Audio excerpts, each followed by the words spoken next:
ముందుగా మీకు శ్రీ పరాభవనామ సంవత్సర యుగాది శుభాకాంక్షలు అండి. పరాభవనామ సంవత్సరానికి ముందు శ్రీ అని పెట్టద్దు. రెండోది పరాభవనామ సంవత్సరం అనేది ఈ సంవత్సరంలో ప్రత్యేకంగా చేయాల్సింది. అదృష్టరత్నం ధరిస్తే ఖచ్చితంగా కలిసి వస్తుందా? ఎటువంటి సిద్ధిని యోగాన్ని వారు పొందుతారు? బంగారాన్ని ఇనుముగా చూస్తారు, ఇనుమును బంగారంగా చూస్తారు. ఎవరి జాతకం బట్టి వాళ్ళు ధరించాలి. అదృష్టం ఉంటే మీరు, మీ పిల్లలు, మీకు సంబంధించిన వాళ్ళు, మీకు దమండం పెట్టేవాళ్ళు, మీ వెనకాల ఉన్న వాళ్ళు అందరికీ కూడా ఐశ్వర్యాలు గుర్తిస్తారు. అర్హత ఏదన్నా ఉండాలండి, ఇలా ఉండాలి, ఇలా ఉన్న వాళ్ళకి అదృష్టరత్నం ఇస్తాము. అదృష్టనానికి ఉండే అర్హత ఏంటంటే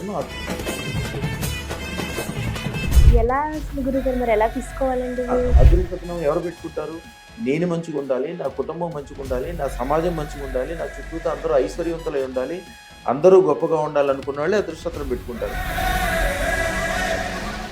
నమస్కారం అండి, సుమన్ టీవీకి స్వాగతం. నేను గీతాంజలి. ప్రపంచవ్యాప్తంగా కోట్లాది మంది భక్తులను తమ అదృష్ట రత్నాలతో సర్వ అష్ట ఐశ్వర్యవంతులుగా చేసి వాళ్ళకి ఉండేటువంటి కాలసర్ప దోషాలు, అలాగే బ్లాక్ మ్యాజిక్ కావచ్చు, కొంతమంది చేతబడులను వింటాము, దిక్కు దోషం కావచ్చు, అలాగే కష్ట నష్టాలు, ఇలా ఏవైనా సరే వెంటనే నివారించి కేవలం 9 రోజుల్లోనే వారి జీవితాలను స్వర్ణమయంగా చేసి అనితర సాధ్యమైన అద్భుత అక్షయ సిద్ధి పొందినటువంటి వారి చేతితో ఇచ్చే అదృష్ట రత్నం కోటి శుభాలు, సంతోషాలు, ఐశ్వర్యాలు కలుగజేస్తుంది.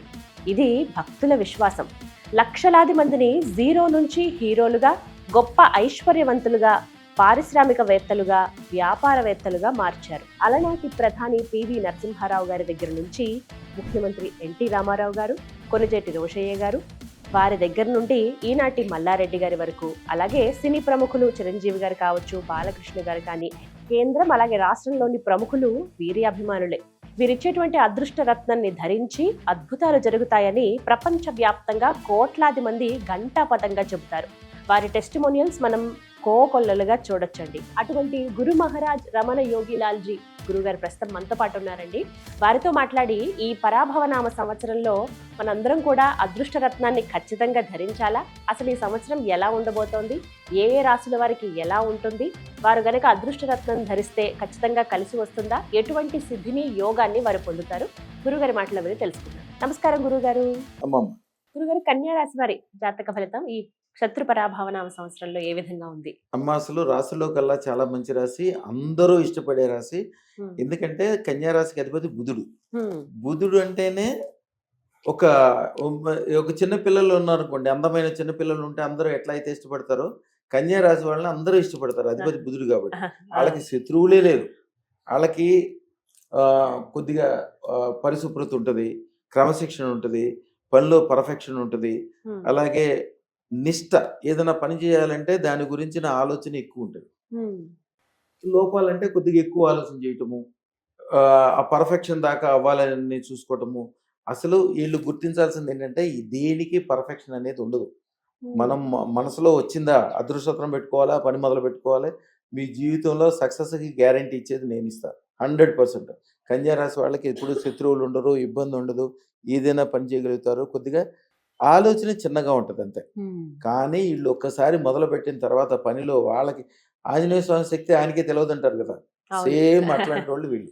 వీళ్ళ శక్తి వీళ్ళకే తెలియదు, కానీ మొదలు పెట్టిన తర్వాత ఇందాక చెప్పాను కదమ్మా, బుధుడికి ఏదైతే వాహనం ఉంటుందో ఒకవైపు నుంచి చూస్తే సింహంలాగా ఉంటుంది, ఒకవైపు నుంచి చూస్తే ఏనుగులాగా ఉంటుంది. ఏనుగులాగా శక్తిగా, నిష్టగా, జాగ్రత్తగా ఉండగలరు, అవసరమైనప్పుడు సింహంలాగా లంఘించగలరు. కానీ అది ఆ టైం వచ్చినప్పుడే చూపించగలరు, లేకపోతే చూపించరు.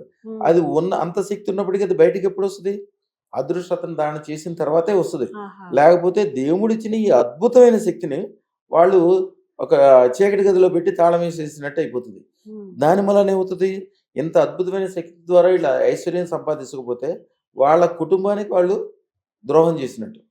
ఇప్పుడు మిమ్మల్ని నమ్ముకుని మీ భార్య వస్తుంది, మీ పిల్లలు, దేవుడిచ్చిన పిల్లలు ఉంటారు, మిమ్మల్ని కన్నిన తల్లిదండ్రులు ఉంటారు, వాళ్ళందరూ మీ వల్ల ఐశ్వర్యం పొందాలి కదా. మీ వరకు మీరు సంతోషంగా ఆనందంగా ఉండి వాళ్ళకి ఐశ్వర్యాన్ని అందించలేకపోతే అది తప్పు అవుతుంది. ఇప్పుడు గవర్నమెంట్ ఒక కుర్రాడిని ఇంజనీరింగ్ చదివిస్తుంది. ఇంజనీరింగ్ చదివేటప్పుడు ఈయన ఒక 10 లక్షలు 20 లక్షలు పెట్టి 4 సంవత్సరాలు చదువుతాడు.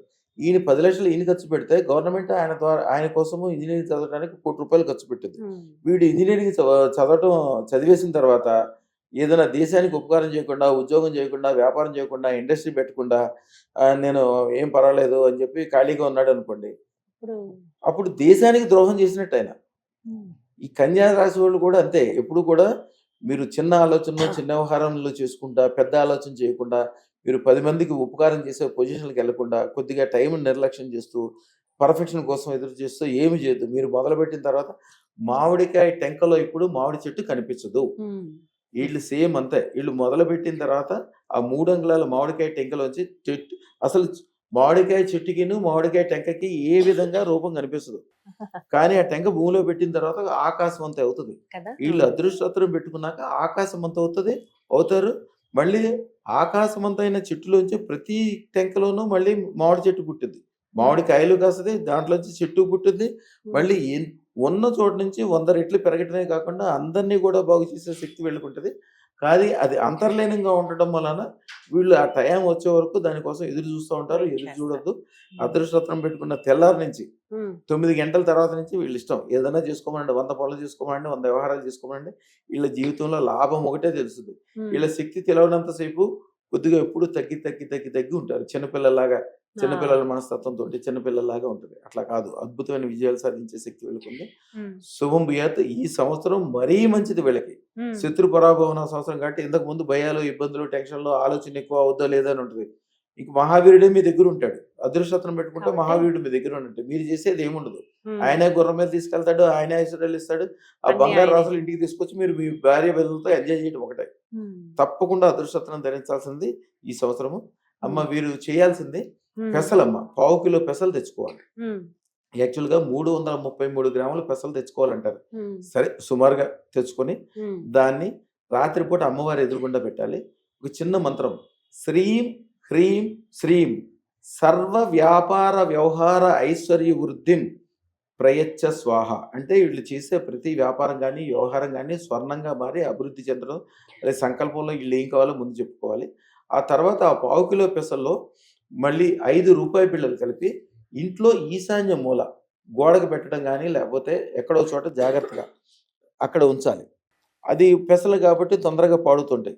పాడవకుండా కొద్దిగా మంచి సీసాలన్నా పెట్టుకోమనండి.